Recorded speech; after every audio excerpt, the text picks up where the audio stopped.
Hi friends, అందరికీ నమస్కారం. Welcome to my channel SS study circle. Eenadu పేపర్లో వచ్చేటువంటి ముఖ్యమైన కరెంట్ అఫైర్స్ అనేది ప్రతిరోజు కూడా మన ఛానల్లో డిస్కస్ చేస్తున్నాం.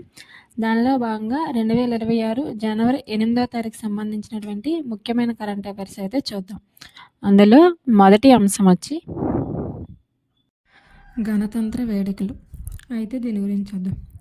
అయితే ఆంధ్రప్రదేశ్ రాష్ట్ర ప్రభుత్వం అనేది ఇప్పటి వరకు కూడా స్వతంత్ర దినోత్సవ వేడుకలు, అదేవిధంగా గణతంత్ర దినోత్సవ వేడుకలు అనేది ప్రతి సంవత్సరం ఏటా విజయవాడలో నిర్వహించేవారు. అయితే ఇక నుంచి ఏం చేస్తారంటే మన రాజధాని అయినటువంటి అమరావతిలో అయితే ఈ వేడుకలు అయితే నిర్వహించాలని అయితే ప్రభుత్వం అయితే దానికి తగ్గ ఏర్పాట్లు అయితే చేస్తున్నారు. అయితే ఈ నెల 26న 77వ గణతంత్ర వేడుకల్లో అయితే రాజధాని అమరావతిలో అట్టహాసంగా నిర్వహించేందుకైతే ప్రభుత్వం తగు ఏర్పాట్లను చేస్తుంది. దానికోసం వచ్చినటువంటి ఎవరికి కూడా ఎటువంటి ఇబ్బంది లేకుండా చూసుకోవాలనేసి అన్ని ఏర్పాట్లు కూడా చేస్తున్నారు. అయితే గవర్నరు అబ్దుల్ నజీర్ అనే అతను సాయుధ దళాల గౌరవ వందనాన్ని అది స్వీకరించి ఈ పతాకాన్ని అయితే ఆవిష్కరిస్తారు. అయితే దీనికి సంబంధించి క్వశ్చన్ ఏ విధంగా అడగొచ్చు అంటే, ఇటీవల రాష్ట్ర ప్రభుత్వం తొలిసారిగా గణతంత్ర వేడుకల్ని 77వ గణతంత్ర వేడుకల్ని ఎక్కడ నిర్వహించిందని అడగవచ్చు. ఆన్సర్ వచ్చి రాజధాని అయినటువంటి అమరావతి. నెక్స్ట్ అంశం వచ్చి జూ పార్క్. అయితే దీని గురించి చూద్దాం. ఏంటంటే ఆంధ్రప్రదేశ్ రాష్ట్రంలో తూర్పుగోదావరి జిల్లాలోని దివాన్ చెరువు రిజర్వే ఫారెస్ట్ అయితే ఉంది. ఈ ఫారెస్ట్లో ఒక జూ పార్క్ని ఏర్పాటు చేయడానికి ఇది అనేది చాలా అనుకూలంగా ఉంది. ఇక్కడ ఏర్పాటు చేసినట్లయితే ప్రకృతి పర్యాటకానికి ఇది ఎంతగానో ఉపయోగపడుతుందని అయితే ఇక్కడ జూ పార్క్ని ఏర్పాటు చేయొచ్చు అనేసి చెప్పడం అయితే జరిగింది. అయితే ఎంపీ అయినటువంటి దుగ్గపాటి పురంధేశ్వర్ గారు అయితే దాని అంతటిని కూడా పరిశీలించడం అయితే జరిగింది. అయితే ఢిల్లీలో దీని గురించి చర్చించగా కేంద్రం కూడా దీనికి సానుకూలంగా స్పందన అయితే వచ్చింది. ఇక్కడ జూ పార్క్ని అయితే ఏర్పాటు చేసుకోవచ్చు అని అయితే చెప్పడం జరిగింది. అయితే దివాన్ చెరువు రిజర్వే ఫారెస్ట్లో 311 హెక్టార్ల భూమి అయితే ఉంది. అయితే ఆ హెక్టార్ల భూమిలో 250 హెక్టార్లకి జూ పార్క్ని అయితే ఏర్పాటు చేయొచ్చని కూడా చెప్పడం జరిగింది. అయితే దీనికి సంబంధించి క్వశ్చన్ ఏ విధంగా అడగచ్చు అంటే, ఇటీవలి ఆంధ్రప్రదేశ్ రాష్ట్ర ప్రభుత్వం దివాన్ చెరువు రిజర్వే ఫారెస్ట్లో జూ పార్క్ని అయితే ఏర్పాటు చేయాలనే ఉద్దేశం అయితే ఉంది. అయితే ఇది ఏ జిల్లాలో ఉందని అడగచ్చు. ఆన్సర్ వచ్చి తూర్పుగోదావరి జిల్లా. నెక్స్ట్ అంశం వచ్చి వార్తల్లో వ్యక్తుల భాగంగా ఆప్కాప్స్ చైర్మన్గా రామ్ ప్రసాద్. ఆప్కాప్స్ అంటే ఆంధ్రప్రదేశ్ మత్స్యకార సహకార సంఘాల సమాఖ్య. అయితే దీనికి చైర్మన్గా ఎవరు నియమకమయ్యారంటే వైఎస్ఆర్ కడప జిల్లాకు చెందినటువంటి రామ్ ప్రసాద్ అనే అతను అయితే దీనికి నియామకం అయితే జరిగింది. అయితే దీనికి సంబంధించి డైరెక్ట్ క్వశ్చన్ అడగచ్చు. ఆంధ్రప్రదేశ్ మత్స్యకార సహకార సంఘాల సమైక్యకు చైర్మన్గా ఎవరు నియమకమయ్యారని అడగచ్చు. రామ్ ప్రసాద్. నెక్స్ట్ అంశం వచ్చి చంద్రుడి పైకి భారతీయుడు. అయితే దీని గురించి చూద్దాం. అయితే భారత వ్యోమగాముల్ని 2040 నాటికి చంద్రుని పైకి పంపించి వారిని సురక్షితంగా మళ్ళీ వెనక్కి తీసుకొచ్చేందుకు ప్రణాళికలు అయితే వేస్తున్నామనేసి ఇస్రో మాజీ చీఫ్ అయినటువంటి కిరణ్ కుమార్ అయితే తెలిపారు. అయితే ఇతను ఫిజికల్ రీసెర్చ్ ల్యాబొరేటరీ కార్యనిర్వాహక మండలికి అయితే చైర్మన్గా అయితే కిరణ్ కుమార్ అనే అతను అయితే ఉన్నారు.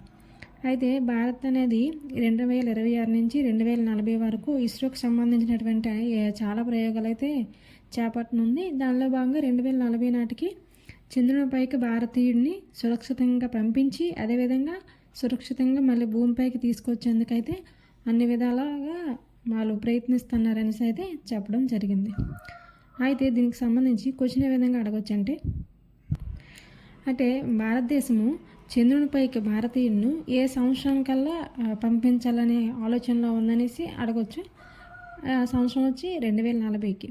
నెక్స్ట్ అంశం వచ్చి చేతాలు. అయితే దీని గురించి చూద్దాం. అయితే ఏంటంటే 2022లో నమీబియా నుంచి తొలి విడతగా 8 చేతాలను అయితే ఇండియాకి తీసుకురావడం జరిగింది. అయితే 8లో 5 ఆడవి. అయితే చేతాలు ఒక ఖండం నుంచి మరొక ఖండానికి తరలి తీసుకురావడము ఇదే మొదటిసారి. అదేవిధంగా 2023లో దక్షిణాఫ్రికా నుంచి మరో 12 చేతాలను అయితే తీసుకొచ్చారు. వీటిలో కొన్ని కునో నేషనల్ పార్క్కి తరలించారు. అదేవిధంగా మరికొన్ని అయితే మధ్యప్రదేశ్లోని గాంధీ సాగర్ అభయారణ్యానికి అయితే ప్రవేశపెట్టారు. అంటే అందులో విడిచిపెట్టారు కొన్ని. అయితే ఇవి ప్రపంచవ్యాప్తంగా కూడా అంతరించిపోయే ముప్పును కూడా ఎదుర్కొంటున్నాయి. అంటే అంతరించిపోయే జాతిలో కూడా ఈ చీతలనే ఉన్నాయి. అయితే ప్రపంచవ్యాప్తంగా ఎన్ని ఉన్నాయంటే 7,100 చీతలు అయితే ఉన్నాయి.